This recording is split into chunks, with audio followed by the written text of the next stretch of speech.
அதுக்கு நைட்டு ஃபோனை போட்டு டார்ச்சர் பண்ணியிருக்கான், வீடியோ கால் வான்னு சொல்லியிருக்கான், ஃபோட்டோ எடுத்து அனுப்புன்றான், அதை போட்டு டார்ச்சர் பண்ணியிருக்கான். எல்லாமே அவனுடைய ஃபோனில் ரெக்கார்ட் ஆயிடுச்சு. 4 மணிக்கு உள்ளே போயிருக்கான், 4:20 4:30 வெளியில் வந்துருக்கான். அதான் ஃபுட்டேஜ். அதை வச்சு தான் அவனை பிடிச்சிருக்காங்க. அவன் என்ன சொல்கிறான், நான் உள்ளே போனோடனே அந்த பொண்ணு வந்து இறந்து கிடந்துச்சு, அதை பார்த்துட்டு நான் பதட்டமாக வந்துட்டேன். அப்போ போலீஸ் தரப்பு சிபிஐ தரப்புன்னு கேட்குறாங்க, நீ பதட்டமாக வெளியில் வந்தவன் நேராக போய் போலீஸில் சொல்லியிருக்கணும். ஏன் 20 நிமிஷம் உள்ளே இருந்த? செத்து போன போனதை பார்த்துக்கிட்டே நீ 20 நிமிஷம் இருந்தியா? முதல்ல நான் அரெஸ்ட் பண்ணோன்னே நீங்கள் சொன்ன மாதிரி அவன் என்ன சொல்கிறான்னா, நான் தான் பண்ணேன், என்னை தூக்கில் போடுங்கன்னு கதறான். அதற்கு பிறகு விசாரணை அவனுக்கு சம்மந்தப்பட்ட வழக்கறிஞர்கள் அவன்கிட்ட வந்து பேசிட்டு போன பிறகு நான் இல்லை, நான் பண்ணவே இல்லை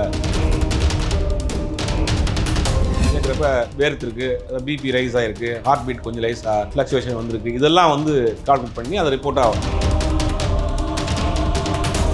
அவனோட ஃப்ரெண்ட் ஒருத்தனை கூப்பிட்டுக்கிட்டு அங்கேருந்து அங்கே கூடிய ஒரு சிவப்பு வழக்கு பதுக்கி போயிருக்கான். அங்கே போயிட்டு அவன் ஃப்ரெண்டு மட்டும் உள்ளே போய் பெண்களோட இதாக இருந்திருக்கான், இவன் வெளியிலேயே இருந்திருக்கான். அங்கே இருக்கக்கூடிய ஸ்டேஷன் இருக்கக்கூடிய அசிஸ்டன்ட் சப் இன்ஸ்பெக்டர் அனுப் தத்தா அப்படிங்கிற ஒரு ஆள்கிட்ட வந்து அவன் வந்து பேசியிருக்கான். உள்ளே போய் பார்த்துருக்கான், அவர் இல்லை.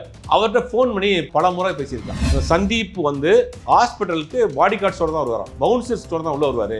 அந்த பவுன்சர்ஸில் ஒரு ஆளாக வந்தவன் தான் இவன். அந்த குற்றச்சாட்டும் இருக்குது. இந்த ஆள் மேலே அடுக்கடுக்கான குற்றச்சாட்டுகள். இவருக்கு ஏதோ ஒரு பொலிட்டிக்கல் இன்ஃப்ளூயன்ஸ் இருக்குது, இல்லாட்டி இவ்வளவு தூரம் பண்ண முடியாது. அந்த விசாரணைக்கு சிபிஐ அதிகாரிகள் போறப்ப கிட்டத்தட்ட 1 மணி நேரம் காக்க வச்சிருக்காரு. கதவு திறக்க.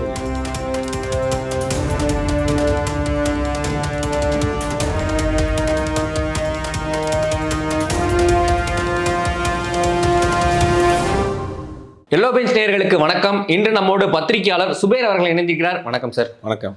கொல்கத்தா மருத்துவ மாணவி மரணம், நாளுக்கு நாள் பல விஷயங்கள் வந்திருக்கு. நேற்று முக்கிய குற்றவாளியான சஞ்சய் ராய்ட்ட உண்மை கண்டறியும் சோதனை நடத்தியிருக்காங்க. அதில் இல்லை நான் பண்ணலை அப்படின்ற மாதிரி ஒரு ஸ்டேட்மெண்ட் அவர் சொல்லியிருக்காரு. அதில் நிறையா பதட்டமாக இருந்ததாக சொல்கிறாங்க. ஆனால் முன்னாடி அரெஸ்ட் பண்ணப்போ போலீஸ் தரப்புலேருந்து நான் தான் பண்ணேன், தூக்கில் போகிறதுனா போட்டுக்குங்க அப்படின்ற மாதிரி ஸ்டேட்மெண்ட் சொன்னதாக சொன்னாங்க. என்னதான் சார் நடக்குது? நான் அவனில்லை படம் மாதிரி போயிட்டு இருக்கான். அதாவது அவனை சுற்றி நிறையா கதைகள் வருது, நிறையா விஷயங்கள் செஞ்சுருக்கிறான். ஒரு பெரிய வெல் அக்யூஸ்டாக இருந்திருக்கான். இந்த சந்தீப் ராய்ன்றவன் வந்து ஒரு பெரிய அக்யூஸ்டாக இருந்திருக்கான். முதல்ல அவனை அரெஸ்ட் பண்ணோன்னே நீங்கள் சொன்ன மாதிரி அவன் என்ன சொல்கிறான்னா, நான் தான் பண்ணேன், என்னை தூக்கில் போடுங்கன்னு கதறான். அதற்கு பிறகு விசாரணை அவனுக்கு சம்மந்தப்பட்ட வழக்கறிஞர்கள் அவன்கிட்ட வந்து பேசிட்டு போன பிறகு நான் இல்லை, நான் பண்ணவே இல்லை, நீங்கள் வந்து என்னை வந்து நான் வந்து உள்ளே ஓடினேன், உள்ளே போய் நான் போய் பார்க்குறப்ப அந்த பொண்ணு செத்து தான் கிடந்துச்சு, அப்புறம் தான் வெளியில் அலறி அடித்து ஓடி வந்து அதை நீங்கள் வச்சு நீங்கள் குற்றவாளின்றீங்க, நீங்கள் வேணால் வந்து அந்த பாலிகிராம் அந்த டெஸ்ட்டு உண்மை கண்டறியும் சோதனை நடத்துங்க அப்படின்ட்டு இருக்காங்க. சரின்னு கோர்ட்டும் கொடுத்துச்சு, இதில் மாட்ட போகிறான்னு. ஆனால் அதில் அவன் மாட்டலை. அதுதான் பெரிய சிக்கல். பல டைப்பில் அவனுக்கு வந்து இந்த உண்மையை கண்டறியும் சோதனை எப்படி பண்ணுவாங்க அப்படின்னா, அவனை உட்கார வச்சு அங்கங்கே சில இதெல்லாம் மாட்டிட்டு அவன்கிட்ட பேசிகிட்டே தான் இருப்பாங்க. பேசிக்கிட்டே இருக்கிறப்ப அவன் பல்ஸ் ரேட் ஏறுதா, அவனுக்கு வேர்க்குதா, அவன் ஐபால் மாறுதா, ஒரு மனத்தத்துவ டாக்டர் இருப்பார், ஒரு கார்டியாலஜிஸ்ட் இருப்பார், ஒரு எல்லாமே இருப்பாங்க. இருந்துட்டு அவனை வந்து அவனுடைய ஹார்ட் பீட் எப்படி போகுது, ஒரு விஷயத்தை கேட்குறப்ப அது கொள்ளானதப்போ எங்கே இருந்துன்னு கேட்குறப்ப ஹார்ட் பீட் போகுதா.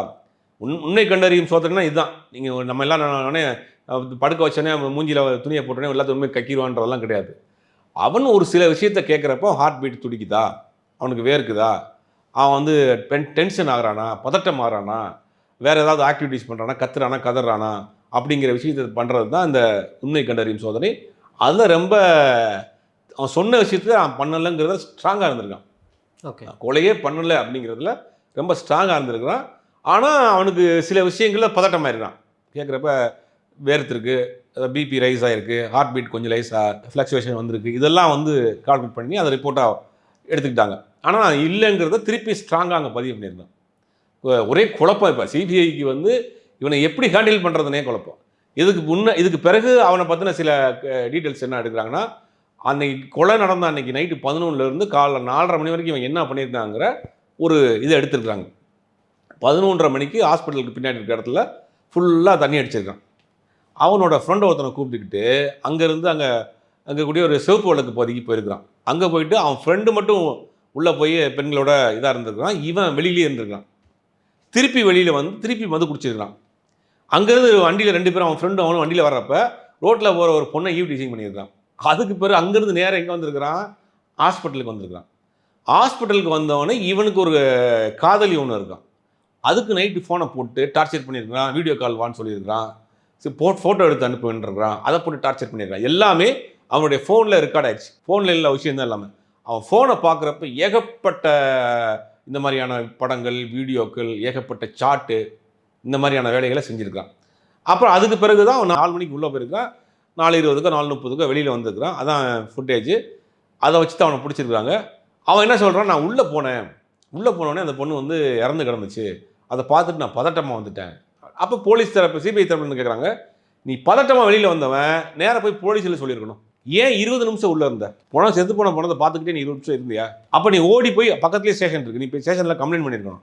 இல்லாட்டி நீ உதாரணத்துக்கு இந்த மாதிரி ஒரு வாலண்டியராக வேலை பார்க்குறவன் ஒரு ஆஸ்பத்திரிக்குள்ள ஒரு விஷயத்தை பார்த்தோன்னா அவனு கதறிடுவான், கத்திடுவான், சுற்றி இருக்க ஆட்களை கூப்பிட்டுருவான், யாரோ இப்படி கிடக்காங்கன்னு.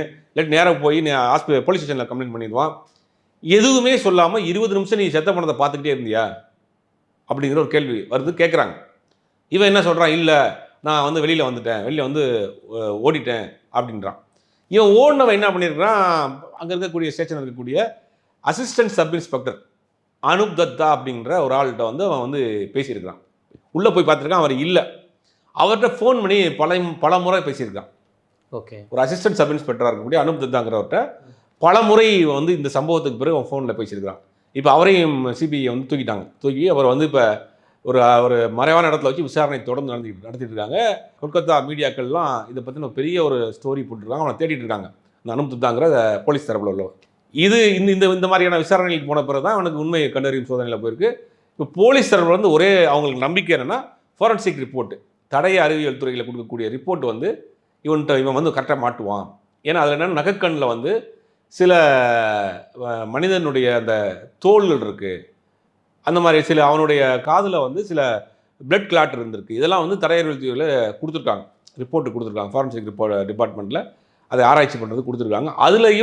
அதையும் இவனதையும் வச்சு கம்பேர் பண்ணுறப்ப இவன் மாட்டுவான். இவன் ஷூவில் ரத்தக்கரை இருந்திருக்கு, அந்த ஷூவையும் இதுக்கு அமைச்சிருக்கிறாங்க. இப்போ ஃபாரன்சிக் டிபார்ட்மெண்ட்டுக்கு அமைச்சிருக்காங்க அதை செக் பண்ண சொல்லி.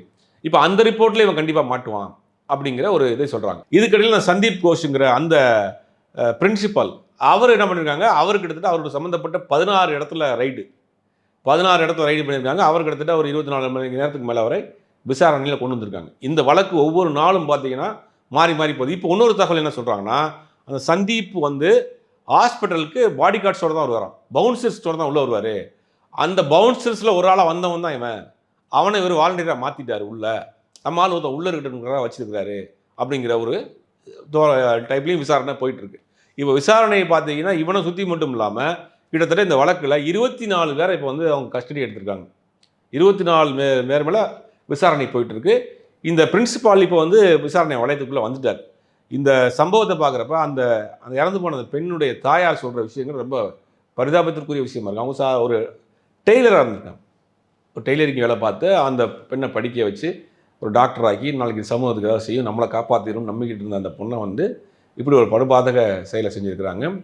ஏற்கனவே நம்ம பேசியிருந்தோம்னு நினைக்கிறேன், அந்த செமினார் ஹாலுடைய அதை வந்து உடனே மாடிஃபை பண்ணியிருக்கிறாங்க. சில அங்கே தடயங்கள் கிடைச்சிருக்குங்கிறது. ஒரே ஆறுதல் என்னென்னா, அந்த ஃபாரன்சிக் டிபார்ட்மெண்ட் தடயல் கொடுக்கக்கூடிய அந்த ரிப்போர்ட்டை வச்சு தான் அடுத்தடுத்து இந்த கேஸ் நகரும்.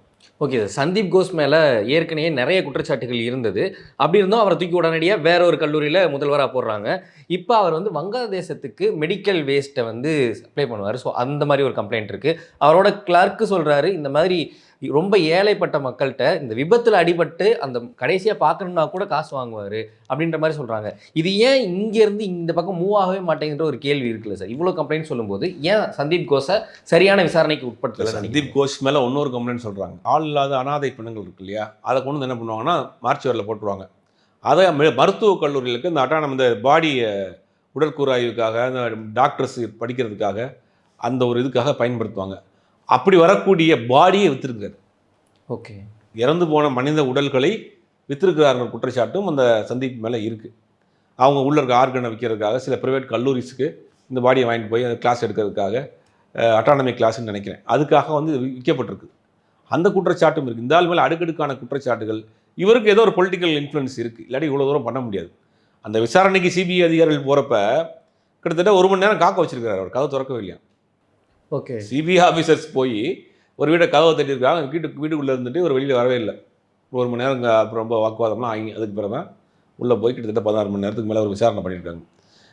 அவர் மேலும் மிகப்பெரிய ஒரு சந்தேகம் இருக்குது. அவர் பண்ணியிருக்கக்கூடிய மிகப்பெரிய ஒரு ஊழல் இருக்குது. அதுக்கு முன்னாள் ஊழியராக இருந்த ஒருத்தர் கூட கம்ப்ளைண்ட் கொடுத்துருக்காரு. அவர் மேலே ஏகப்பட்ட குற்றச்சாட்டுகளை சொல்லியிருக்காரு, இந்த மாதிரிலாம் பண்ணுறாரு, மருந்துகளை விற்றுருக்கிறாரு, இந்த மாதிரி பாடியை டிஸ்போஸ் விற்றுருக்கிறாருக்கு அப்படிங்கிற விஷயங்கள் நல்லா பண்ணுறாங்க. ஈவனை உள்ளே கூட்டு வந்தது இவர் தான் அப்படிங்கிற ஒரு குற்றச்சாட்டும் வைக்கிறாங்க. இப்போ அவர் மேலும் சந்தேகம் இருக்குது.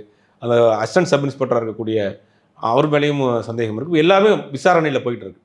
ஆனால் இவன் வந்து இப்போ ஒவ்வொரு நேரத்துக்கு ஒன்று மாற்றி மாற்றி பேசுகிறான். இவனை வந்து விசாரணை என்ன பண்ணாலும் இவன்ட்டு வந்து உண்மையை வாங்க முடியல. அப்படிங்கும் போது இவன்கிட்ட கடைசி ஆயுதமாக வந்து அவங்க தடை எழுத்து கொடுக்கக்கூடிய ரிப்போர்ட்டை வச்சு தான் இவனை வந்து ஃபைனல் பண்ணுவாங்க. ஆல்மோஸ்ட் அதுக்கு அதை நோக்கி தான் சிபிஐ போய்கிட்டு இருக்கு. Okay sir. இப்போ சந்தீப் ராய் அவங்களோட ஃப்ரெண்ட்ஸ் 2 பேருக்கு ஸ்டேட்மெண்ட் கொடுக்கும்போது, இவர் மது போதையில் இருந்தான்னா அம்மான்னு பார்க்க மாட்டான், அக்கான்னு பார்க்க மாட்டான், இந்த மாதிரி நிறையா இது பண்ணியிருக்கான் அப்படின்றாங்க. இன்னொரு விஷயம், அவனோட இப்போ பைக்கில் போலீஸ், கொல்கத்தா போலீஸ்ன்ற ஸ்டிக்கர் இருந்ததாக சொல்கிறாங்க. இப்போ வாலண்டியர்ஸ் வந்து எடுக்கும்போது போலீஸ் இதெல்லாம் செக் பண்ண மாட்டாங்களா அப்படின்ற ஒரு கேள்வி எழுது சார். அது எப்படி சார்? இல்லை, இதுக்கு முன்னாடி அவன் இங்கே நல்லா ஃபுல்லாக குடிச்சிட்டு 2 பேரும் குடிச்சிட்டு பைக்கில் போயிருக்கானுங்க. அப்போ போலீஸ் பிடிக்கலையாங்கிற ஒரு கேள்வியும் இருக்குது. அப்போ அங்கே சட்ட ஒழுங்கு எப்படி இருக்குங்கிற ஒரு சந்தேகமும் இருக்குது. நைட்டு 11 மணிக்கு ஃபுல்லாக குடிச்சிட்டு 2 பேரும் ஒரு சிவப்பு விளக்கு போதைக்கு போயிட்டு திருப்பி வந்திருக்கான். வர்றப்போ ஒரு பொண்ணை ஐயூடிசிக்கு பண்ணியிருக்காங்க. எல்லாமே நடந்தது ரோட்டில். அப்போ இதை யாரும் கண்டுக்கலையா? அங்கே இதில் சிசிடிவி ஃபுட்டேஜ் இருக்குது. சிசிடிவி எடுத்து தான் கண்டுபிடிச்சிருக்காங்க. அப்போ இதெல்லாம் பார்க்குறப்ப இவனுக்கு யார் இவனுக்கு இவ்வளோ தைரியம் கொடுத்தது? இவனுக்கு பின்னாடி யார் இருக்கா? இந்த மாதிரி சொன்ன மாதிரி போலீஸ் ஸ்டிக்கர் எப்படி ஓட்டினா? அடுக்கடுக்கான கேள்விகள் இருக்குது. நிறையா அவன் மேலே சந்தேகம் இருக்குது. இவனுக்கு பின்னாடி யார் இருக்காங்கிறது இன்னும் கொஞ்ச நாளில் வெளிச்சமாக தெரியும். Okay sir. இப்போ கிட்டத்தட்ட 9 சீமென்ஸ் வந்து கரெக்டாக ஒட்டி போனதாக போஸ்ட்மார்ட்டம் ரிப்போர்ட்டில் மருத்துவருக்கும் இவனுக்கும் இது இருக்குது. அப்போ ஏன் இவனை பிரைம் குற்றவாளி அறிவித்து இன்னமும் ப்ரொசீட் பண்ண முடியாமல் இருக்காங்க அப்படின்ற ஒரு கேள்வி இருக்குது சார். ஏன் சார்? இல்லை, இவனுக்கு பின்னாடி யார் இருக்காங்கன்னு நீங்கள் வந்து இது பண்ணணும். இப்போ இவனை வந்து என்னென்னா, இவன் வந்து இப்போ ஒத்துக்கிட்டானா அதை வந்து கேஸை முடிஞ்சிருக்கும். இவன் ஒத்துக்கிறான் போனது எனக்கு தெரிஞ்சு நல்லதுன்னு நினைக்கிறேன். அப்போ தான் மேலும் மேலும் சந்தேகம் வரும். கேஸ் ஒன்றும் இன்வெஸ்டிகேஷன் ஒன்றும் டீப்பாக போவாங்க. இப்போ நான் தான் பண்ணேன், எனக்கு அவங்க பார்த்தேன், எனக்கு இது மாதிரி இதாக இருக்குது, அவங்க மேலே ரொம்ப நாள் எனக்கு ஒரு கண்ணு, ஏதோ ஒரு கதை சொல்லி முடிச்சிருந்தான்னா அந்த கேஸ் அதோட முடிஞ்சிருக்கும். இவன் மாற்றி மாற்றி மாற்றி பேசுனதில் மிகப்பெரிய ஒரு சந்தேகம் வந்துடுச்சு. இவன் என்னடா உண்மை கண்டறியும் சோதனைக்கு கொண்டு போனாலும் ரொம்ப ஸ்ட்ராங்காக இருக்கிறான் அப்படிங்கிறது. இவனுடைய பேக்ரவுண்ட் பார்த்தீங்கன்னா ஆல்ரெடி 3 கல்யாணம் பண்ணியிருக்கான். 3 கல்யாணம் பண்ணி 3மே டைவர்ஸ் பண்ணியிருக்கான். இவனுடைய 2வது மனைவியினுடைய மாமியா வந்து என் பொண்ணை வந்து இவன் பெரிய கொடுமைப்படுத்தியிருக்கிறான், இவன் பெரிய ஒரு காம கொடூரன், இவனை வந்து தூக்கில் போடுங்கன்னு அந்த மாமியா வந்து சொல்லுது. கூட இருக்க ஃப்ரெண்ட்ஸும் சொல்கிறாங்க. அப்போ இவனுடைய கேரக்டர் வைஸ் பார்க்குறப்ப இவன் வந்து ஒரு மிகப்பெரிய ஒரு காம கொடூரனாக தான் இருந்திருக்கான். எல்லா விதமான கெட்ட பழக்கமும் அவனுக்கு இருந்திருக்கு. அப்படிங்கும் போது இவன் அதோட கேஸ் முடிஞ்சிருக்கும். இவன் மாற்றி மாற்றி சொல்கிற பிறகு இவனுக்கு பின்னாடி யார் இருக்கா? எல்லாருடைய சந்தேகமும் இப்போ இந்த சந்தீப் மேலே தான் போகுது. சந்தீப் மூலியமாக தான் உள்ளே வந்திருக்கிறான், அந்த பிரின்சிபால் சந்தீப் மூலியமாக தான் உள்ளே வந்திருக்கிறான் அப்படிங்கிற மாதிரி விசாரணை அந்த பக்கம் போயிட்டுருக்கு. அப்போ இவனுக்கு பின்னாடி யார் இவனுக்கு இவ்வளோ தைரியம் கொடுத்தது? வண்டியில் போலீஸ் ஸ்டிக்கர் ஒட்டுறதுக்கு, ஆஸ்பத்திரிக்குள்ளே இவ்வளோ சர்வசாதாரணமாக போகிறதுக்கு, ஆஸ்பத்திரி கேம்பஸ்குள்ளே தண்ணி அடிக்கிறதுக்கு இவ்வளோ சலுகைகள் கொடுத்தது யார்? அப்போ இவனுக்கு பின்னாடி யார் இருக்காங்கிறது தான் விசாரணை இப்போ நடந்துகிட்டு இருக்கு. ஆல்மோஸ்ட் அதை வந்து நெருங்கிட்டாங்கிற மாதிரி தான் சொல்கிறாங்க. ஓகே சார், எங்களுக்காக நிறைய தகவல்கள் ஷேர் பண்ணிங்க. மிக்க நன்றி சார்.